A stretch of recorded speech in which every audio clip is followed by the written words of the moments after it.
Hello, what's up guys? Nandito na naman si Mr. Bean TV. Pag-uusapan lang natin tong trending ngayon sa social media na lumabas yung kabit ni Francis Magalona na may anak din si Francis Magalona sa labas. So, bago natin umpisahan, intro muna tayo. Ang pag-uusapan natin ngayon yung asawa ni Francis sa labas o kabit. Let's go!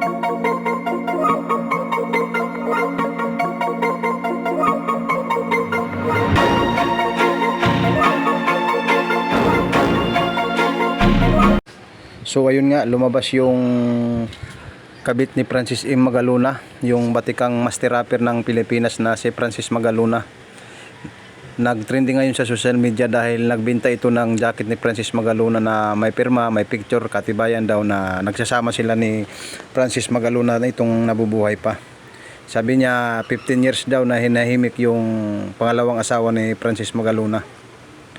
Sabi niya, kuninto niya sa shop ni Bustoyo na marami silang pinagdaanan, pinagsamahan ni Francis Magalona dahil matagal na tinatago niya. Kaya sabi niya ngayon, sinasabi niya sa pornstar host na si Bustoyo, may-ari ng pornstar, na ganun nga, 15 years niyang tinatago ito, pero ngayon binunyag niya na may anak nga sila ni Francis Magalona na 15 years old na. Ngayon nagmana kami Francis Magalona dahil sabi niya magaling din kumanta yung anak nila. Dahil sa hirap daw, marami silang pinagdaan ng hirap ni Francis Magalona nung ito'y nagsama pa, itong nabubuhay pa.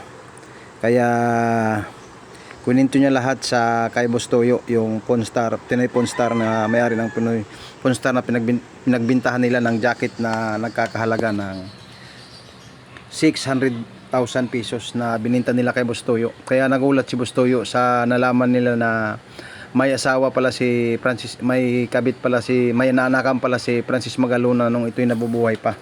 Kaya nanlalaki yung mata ni Bustoyo nang nalaman nila na may anak pala si Francis Magalona sa ibang babae.